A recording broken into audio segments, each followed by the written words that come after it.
Eh bien donc nous allons reprendre. Merci à toutes et à tous. Et j'ai le grand plaisir de donner maintenant la parole à William Marx, qui est critique, essayiste, historien de la littérature et surtout professeur au Collège de France, où il occupe la chaire de littérature comparée et où il nous apprend à vivre dans la bibliothèque du monde. Tel était le titre de sa leçon inaugurale. Il a écrit, vous le savez, sur la tragédie grecque, sur T.S. Eliot, sur Cervantes, et son dernier livre est un collectif co-dirigé avec Mathilde Manara aux éditions du Collège de France, Valérie au Collège de France. Il a été aussi l'éditeur des cours de Valérie au Collège de France. Et sa communication, la fabrique de l'intelligence, du mot à la chose. Merci, cher Patrick. Ce n'est pas tout à fait mon dernier livre, parce que mon dernier livre est en anglais. C'est Libraries of the Mind, chez Princeton University Press, mais peu importe. Oui, je vais être très différent peut-être des prédécesseurs et je vais être assez concret sur le mot même d'intelligence. En 1870, Hippolyte Taine ouvrait ainsi son monumental traité de l'intelligence. Si je ne me trompe, on entend aujourd'hui par intelligence ce qu'on entendait autrefois par entendement ou intellect, à savoir la faculté de connaître. Du moins, j'ai pris le mot dans ce sens. Autrement dit, si l'on comprend bien ce que dit Taine, l'intelligence est un mot d'époque, voire un mot qui fait époque. Et c'est la question que je vais poser ici. Pourquoi ce mot-là ? Comment expliquer le triomphe de l'intelligence, du mot intelligence, contre ses concurrents potentiels dans le lexique de la psychologie, des sciences naturelles, de la philosophie et jusqu'à la politique, comme on le verra. Car l'intelligence n'a pas toujours existé, du moins elle n'a pas toujours existé sous ce nom. Or, nommer, c'est identifier. Parfois, un terme nouveau permet de conférer une réalité à quelque chose qui n'était pas visible. En l'occurrence, ce n'est pas exactement ce qui s'est passé. Nous verrons que le terme d'intelligence a permis de regarder différemment, sous un autre angle, une réalité qui portait d'autres noms et qui a acquis, de ce fait, des potentialités nouvelles. Alors, l'enquête lexicale vaut d'autant plus la peine d'être menée que le même mot, en fait, se retrouve dans nombre de langues non pas indo-européennes, mais de langues européennes, excusez-moi. En français, en anglais, vous avez effectivement le même mot, intelligence. L'italien intelligenza et l'espagnol intelligencia ont strictement la même origine que le mot français, donc on retrouve dans le mot anglais. L'allemand connaît à la fois le mot français, sous la forme intelligenz, et un doublon, comme souvent, de formation germanique, Verstand. Et pour désigner du reste l'intelligence artificielle en allemand, et sans doute sous l'influence de l'anglais, l'allemand recourt au terme d'origine française künstliche Intelligenz. Le mot français intelligence vient du latin intelligentia, qui est lui-même formé à partir du verbe intellegere, qui signifie comprendre. Intellegere, c'est un composé du verbe legere, dont le sens est cueillir, ramasser, choisir, et qui du reste a aussi pris, plus tardivement, le sens de lire en latin, même si, à l'époque classique, plus personne ne faisait vraiment le lien entre le legere, cueillir, et le legere, lire. Et notre verbe lire lui-même en français vient de legere. Intellegere, c'est en fait interlegere, avec le préfixe inter. C'est choisir entre différents objets par l'esprit, d'où discerner, comprendre, connaître, s'apercevoir. Dans son cours de poétique, Paul Valéry aimait à rappeler que tous les verbes désignant des actes mentaux représentaient à l'origine une action physique. Il n'était pas le premier à le dire. Et c'est le cas ici.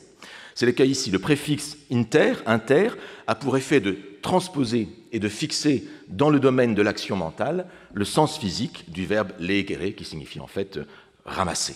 Par la grâce de ce préfixe, intellegere perd toute dimension physique et se cantonne à l'action mentale.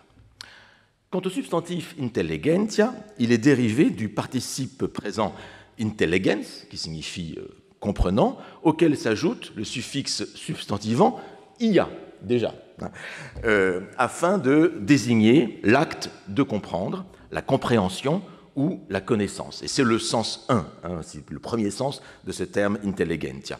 Ce substantif, on le rencontre déjà très tôt chez le poète comique Terence, dans la première moitié du IIe siècle avant notre ère, mais les exemples les plus nombreux se trouve chez Cicéron. Deceiarcus quidem et Aristoxenus quia difficilis erat animi, quid aut qualis esset intelligentia, nullum omnino animum esse dixerunt. Parce qu'il était difficile de concevoir ou de comprendre ce qu'était l'âme et de quelle nature elle était, Dicéarque et Aristoxène nièrent entièrement son existence.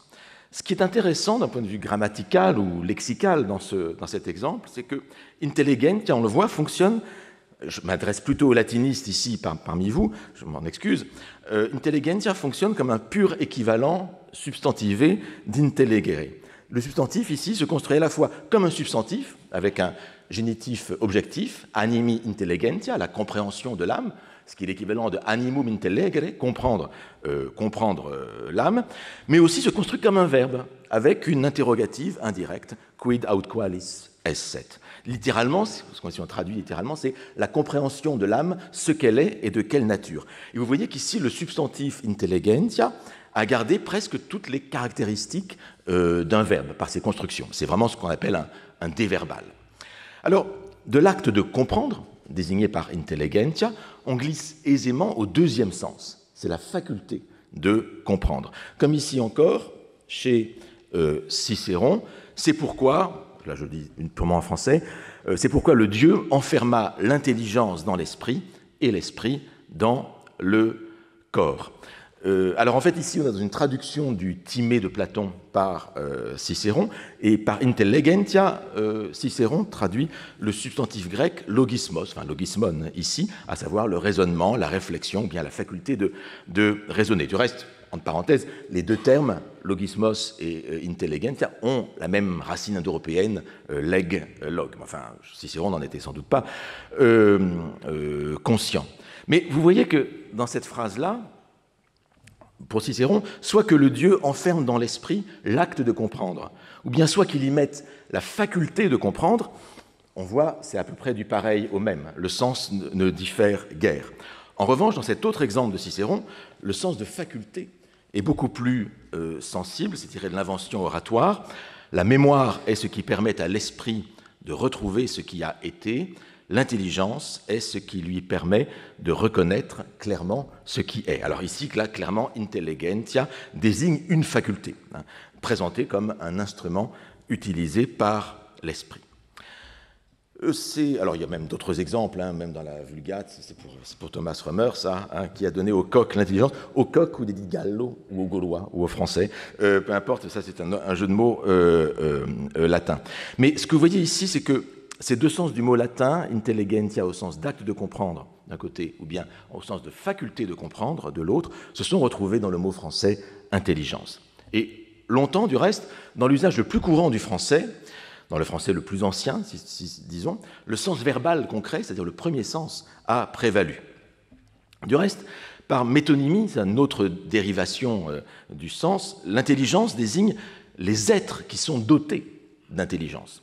Au Moyen-Âge, on parle des anges comme d'intelligence divine ou d'intelligence spirituelle. On le dit en français, on le dit surtout en latin, du reste. Dans le domaine profane, on le dit encore aujourd'hui, on dit de telle personne qu'elle est une grande intelligence ou une intelligence supérieure. Et si on le dit d'une personne, on le dit aussi d'une machine.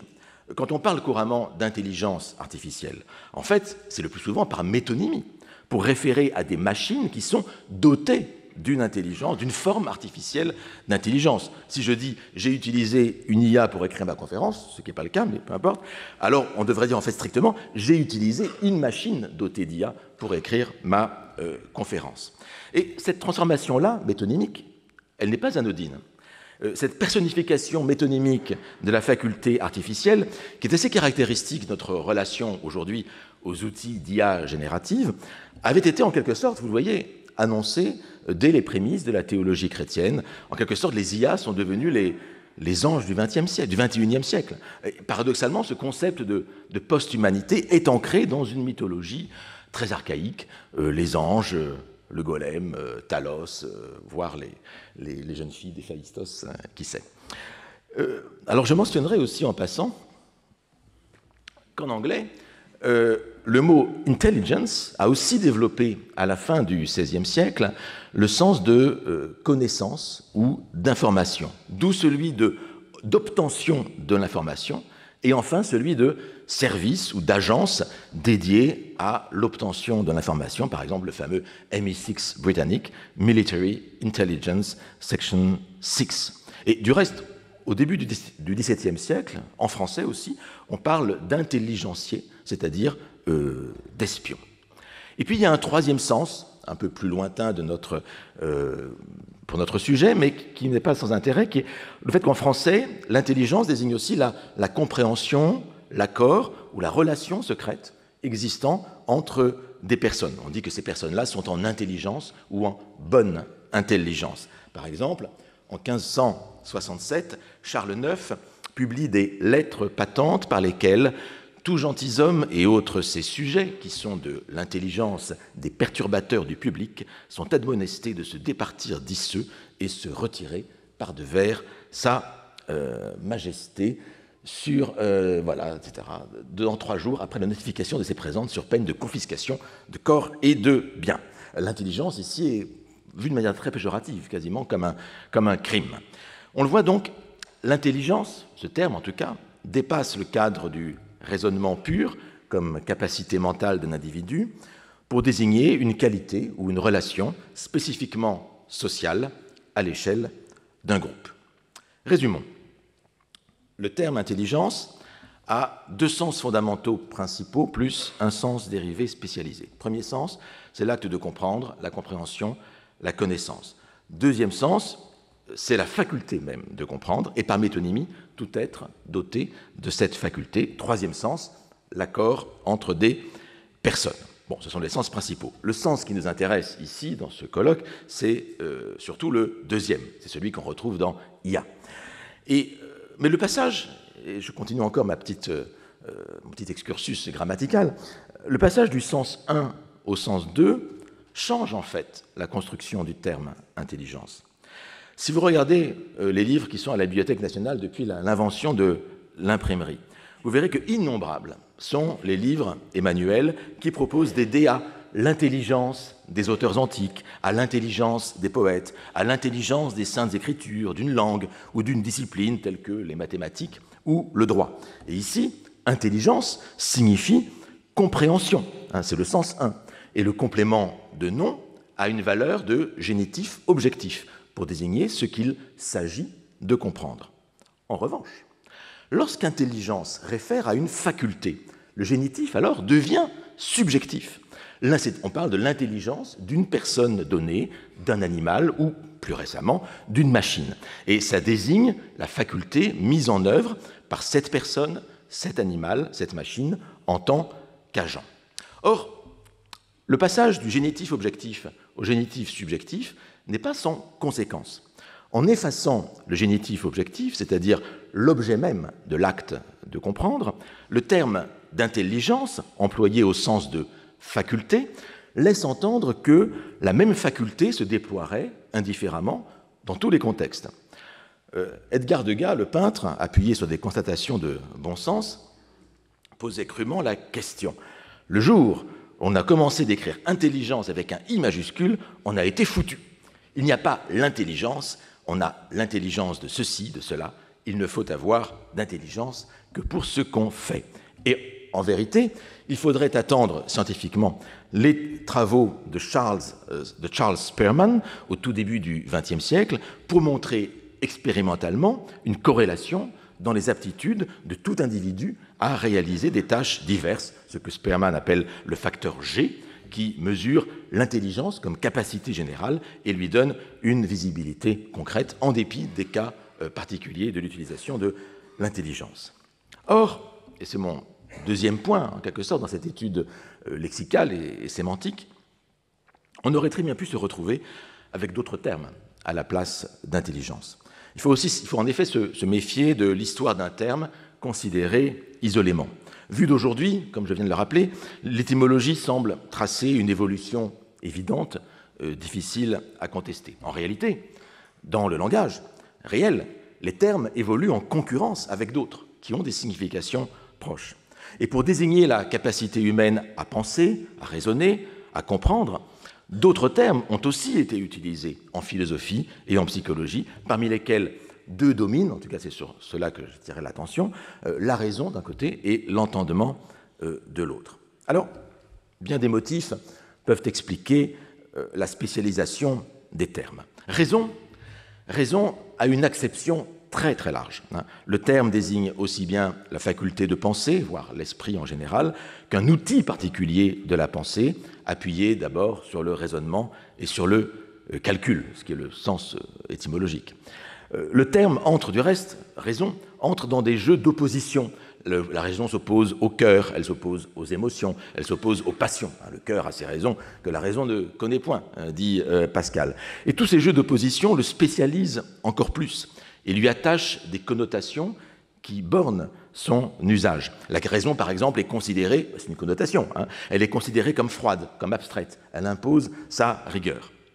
Quant à entendement, c'est un terme qui a un usage plus nettement et plus strictement philosophique et qui a été très fréquent, notamment au XVIIe siècle, pour désigner la faculté de comprendre. Et ici aussi, les connotations sont puissantes. Dans le cartésianisme triomphant, l'entendement s'oppose à la sensation, s'oppose à l'imagination, s'oppose au corps en général. Si l'on regarde du côté des contraires, des antonymes, pour parler de manière pédante, entendement n'a pas d'antonyme. Raison a un antonyme, c'est la folie. La folie s'oppose à la raison. Intelligence a un autre antonyme, différent de celui de raison, c'est la bêtise.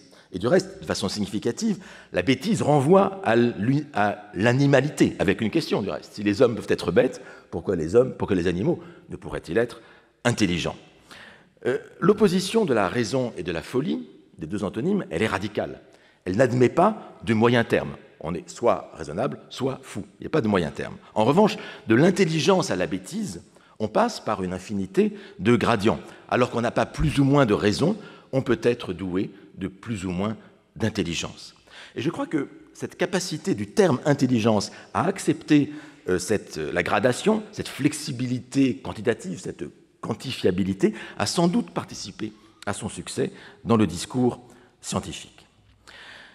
Il est intéressant d'observer la fréquence d'usage en français des termes entendement et intelligence depuis le XVIIe siècle. Alors je laisse de côté raison, qui est beaucoup trop polysémique et qui ne permet pas une comparaison aisée. Vous voyez ici, j'ai utilisé Google Books and Gram Viewer, avec toutes les limites de l'exercice, mais quand même. Vous voyez ici les graphes des fréquences des termes intelligence et entendement. Vous voyez qu'au XVIIe siècle, intelligence fait au moins jeu égal avec entendement fait au moins jeu égal avec intelligence, voire lui dame le pion. Mais à la fin du siècle, entendement perd inexorablement du terrain et on assiste à partir du XVIIIe siècle au triomphe progressif de l'intelligence, avec du reste le pic au milieu du XIXe siècle. Alors, ça dit, il faut vraiment une précaution de lecture de ce graphique, parce que jusqu'au XVIIIe siècle inclus, le terme d'intelligence est largement utilisé, comme on l'a dit,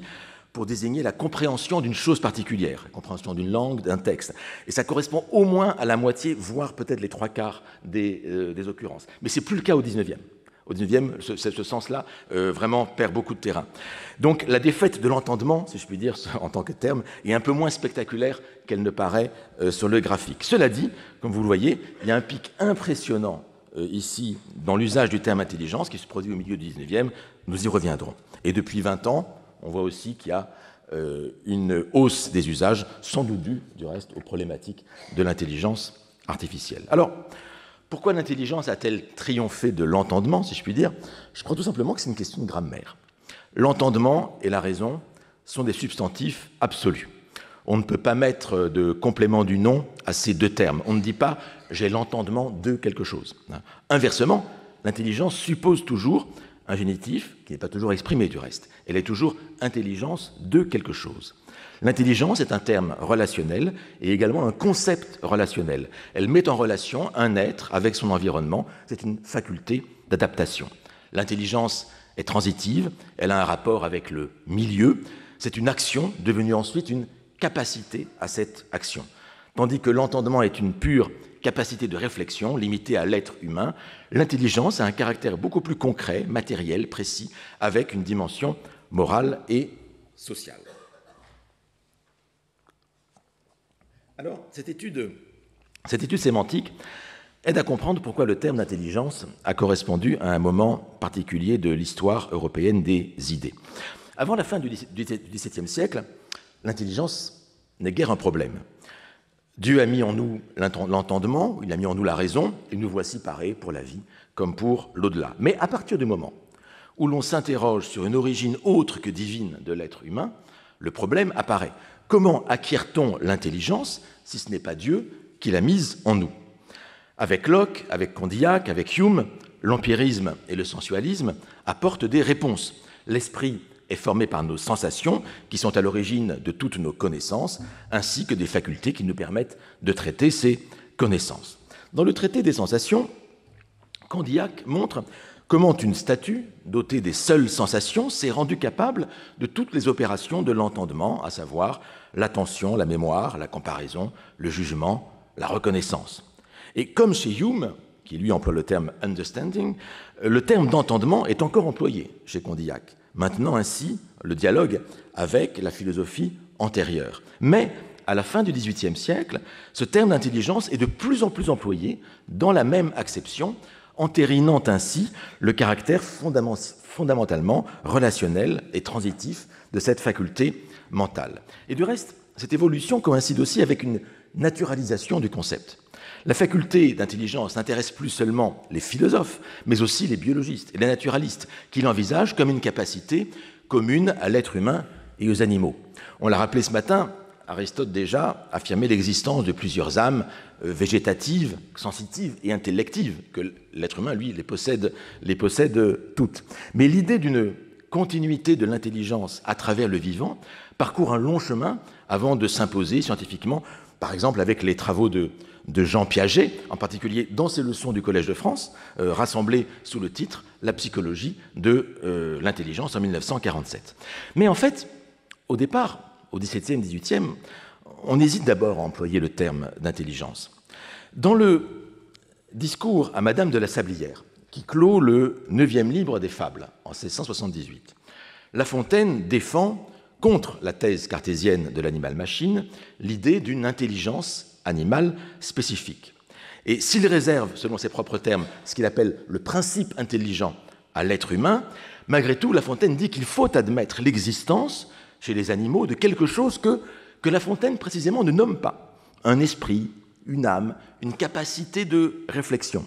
Et il faudrait regarder ce texte, un jour je ferai l'explication de texte ici, mais de façon remarquable, tout l'exercice de ce discours à Dame de la Sablière, qui est un texte très important, consiste à parler de cette capacité de réflexion dont bénéficient les animaux sans jamais lui donner de nom, de manière à ne pas tomber dans des débats métaphysiques ou théologiques qui préempteraient la discussion.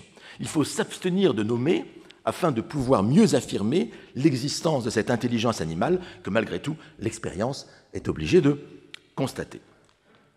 Pour Lamarck, les termes d'entendement et d'intelligence, oui, c'est là, les termes d'entendement et d'intelligence sont strictement synonymes. Sous la dénomination d'entendement ou d'intelligence, je comprends toutes les facultés intellectuelles connues, telles que celle de pouvoir se former des idées de différents ordres, etc. etc. Mais en fait, quand on regarde le texte lui-même, de sa philosophie zoologique en 1809, on voit qu'il accorde sa préférence au terme d'intelligence. C'est un terme qu'il emploie 2 fois plus souvent que le terme d'entendement.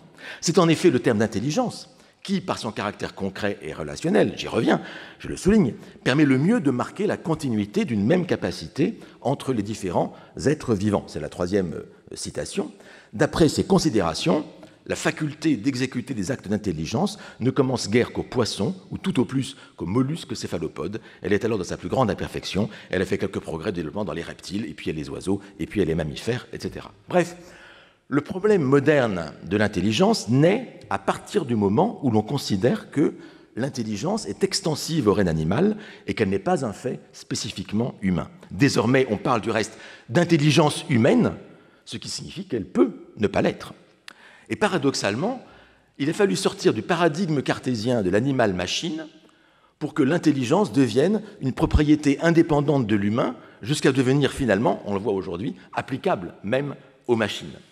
Mais le paradoxe peut-être n'est pas si grand si l'on considère que l'animal-machine cartésien était déjà, en quelque sorte, une intelligence artificielle, sauf qu'on lui refusait le terme même d'intelligence. Alors la question philosophique centrale devient alors celle de la manière dont naissent les idées. La problématique parcourt le XIXe siècle et donne naissance à un mouvement, en France en tout cas, d'obédience matérialiste, les idéologues, dont l'un des fondateurs, avec Cabanis, Destutt de Tracy, publie en 1817 des principes logiques ou recueils de faits relatifs à l'intelligence humaine. Et 50 ans plus tard, en 1870, avec sa somme colossale de l'intelligence, que j'ai déjà citée au départ, véritable encyclopédie psychologique du XIXe siècle, qui est une véritable théorie totale de la connaissance et de l'esprit humain, Taine va rendre compte de la production des images, des signes, du langage et de la logique, et il va s'inscrire encore dans cette lignée matérialiste en montrant comment l'esprit construit la réalité à partir des sensations et surtout comment l'intelligence peut se définir en tant que faculté de correction des erreurs, quelque chose qui est assez intéressant par rapport à ce qui vient d'être dit aujourd'hui. Je crois qu'une problématique est caractéristique d'une époque quand tous les camps s'en saisissent, quelle que soit leur orientation philosophique.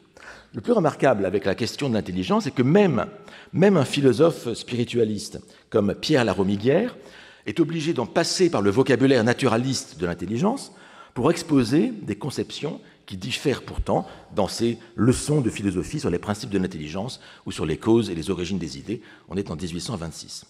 Beaucoup moins connu, quelqu'un que j'ai découvert, là, que je trouve vraiment intéressant, dont je recommande la lecture, c'est Pierre Doublet, qui publie en 1856 une histoire de l'intelligence, une histoire de la genèse individuelle de la pensée, il s'entend, où la description précise et concrète, très littéraire des perceptions physiques, celle des sensations du narrateur sur une colline de la ville de Grasse, par exemple, le dos, je cite, le dos mollement appuyé contre des touffes de thym et de myrte et la main gauche appliquée sur l'écorce d'un pin, et vous avez des passages comme ça sur plein de pages, hein, c'est assez admirable, tout ça dans un tourbillon de senteurs et de perceptions visuelles et tactiles.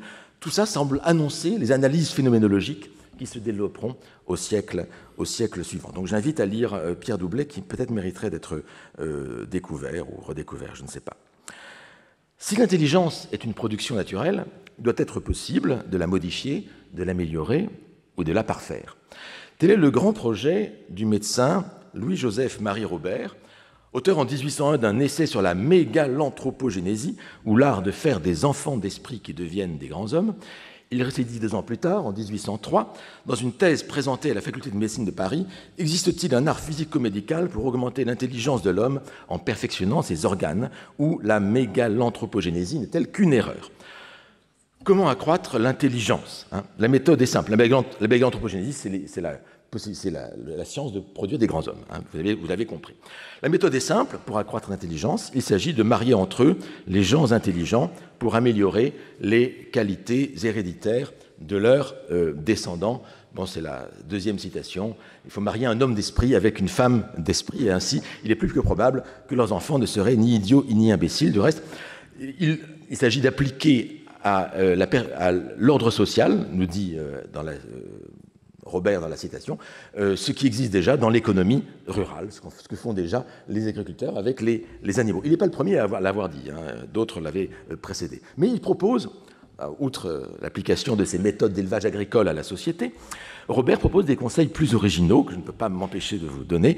Le moment de la conception importe, et puisque l'expérience montre que les enfants illégitimes ont plus d'esprit et de sagacité que les autres, hein, je le cite, en raison de la ferveur qu'apportent les parents dans la copulation, eh bien, il faut généraliser, c'est ma dernière citation de Robert, alors ça je la dis en entier, je pense que chaque père, jaloux de voir son fils, digne héritier de son talent, ne doit approcher son épouse qu'après avoir allumé son imagination au flambeau de son génie. Ainsi, le guerrier, le poète, l'orateur, les musiciens auront des enfants qui deviendront leurs émules si, après une bataille, une tragédie, un panégyrique, un tableau, une symphonie, ils ne laissent point refroidir leur sens avant de payer leur tribut à l'amour.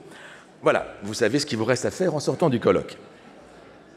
Alors, les idées de Robert parurent si absurdes ou audacieuses qu'un vaudeville en fit la satire en 1807, L'île de la mégalanthropogénésie ou les savants de naissance. Pourtant, Pourtant, ces élucubrations eugénistes, où l'on retrouve l'inspiration de la régénération révolutionnaire, s'inscrivent dans un mouvement plus général de réflexion sur l'évolution historique de l'intelligence humaine.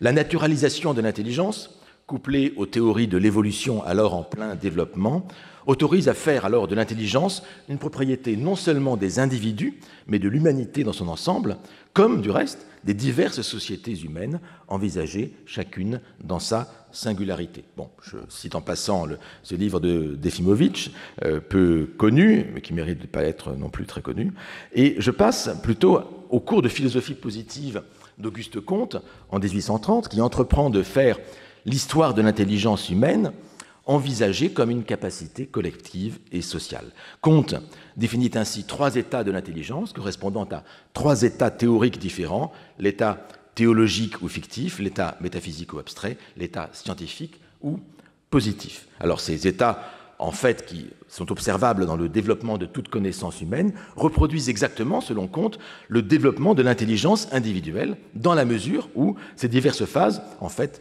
de l'éducation de l'espèce reflètent aussi celle de l'éducation de l'individu, et c'est la citation que vous avez ici. En fait, chacun de nous, en contemplant sa propre histoire, ne se souvient-il pas qu'il a été successivement, quant à ses notions les plus importantes, théologien dans son enfance, métaphysicien dans sa jeunesse et physicien dans sa virilité.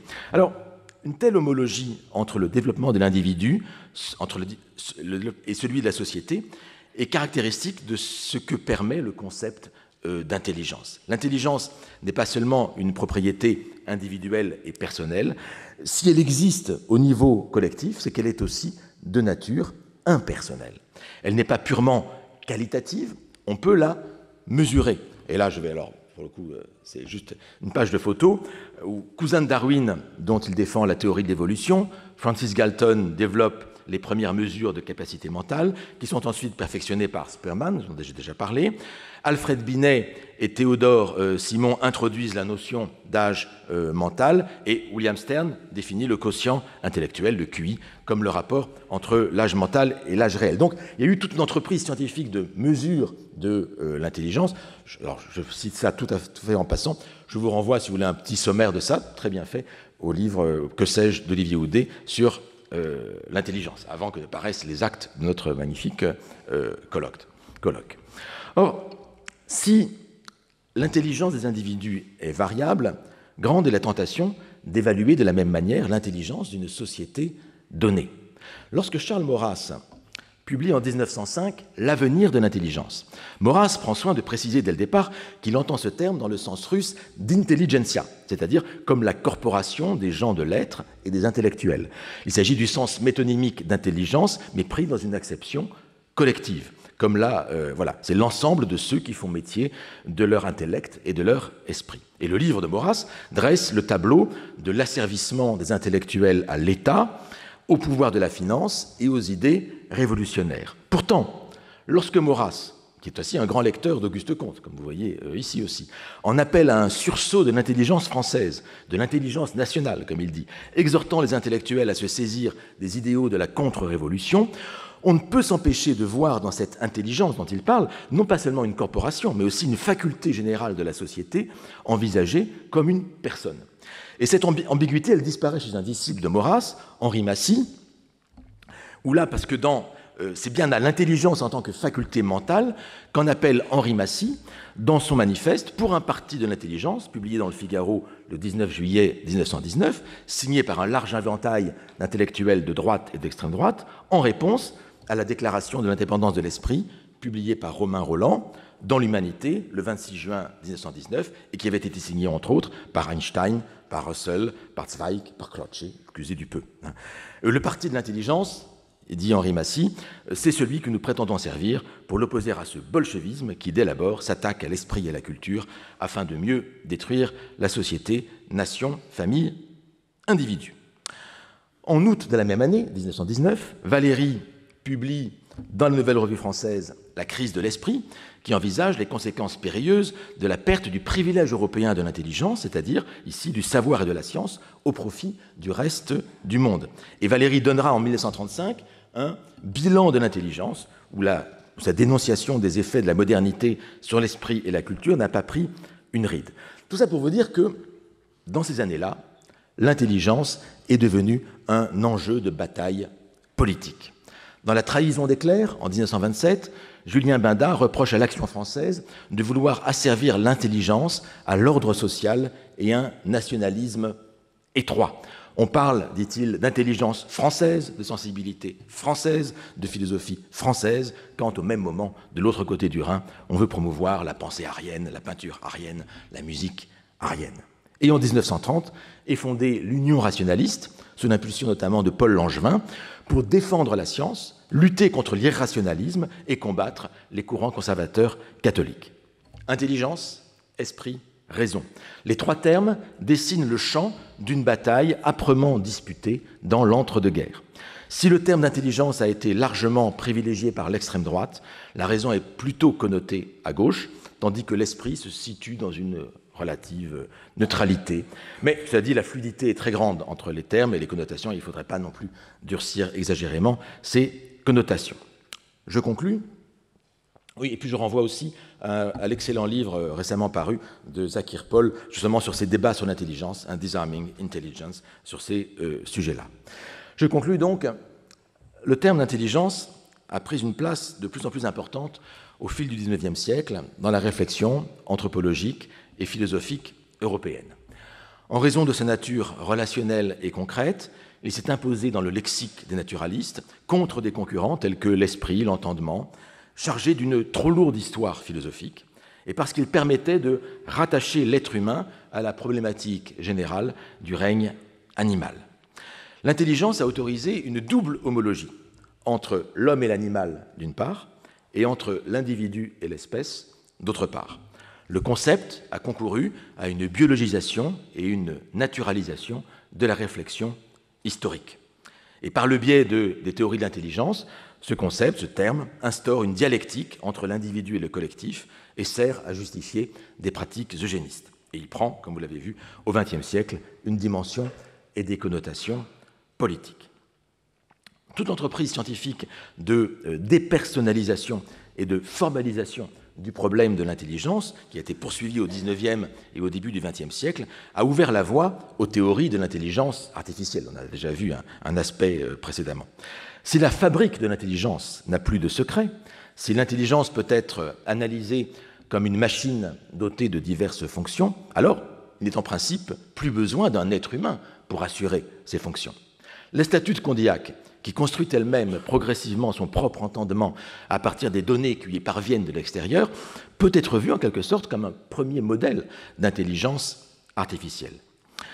En 1941, dans son...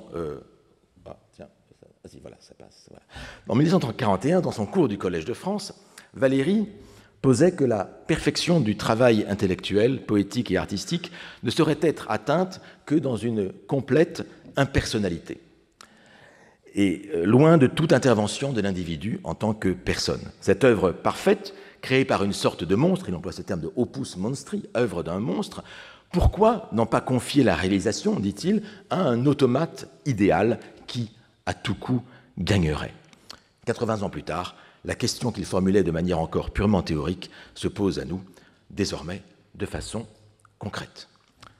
Merci.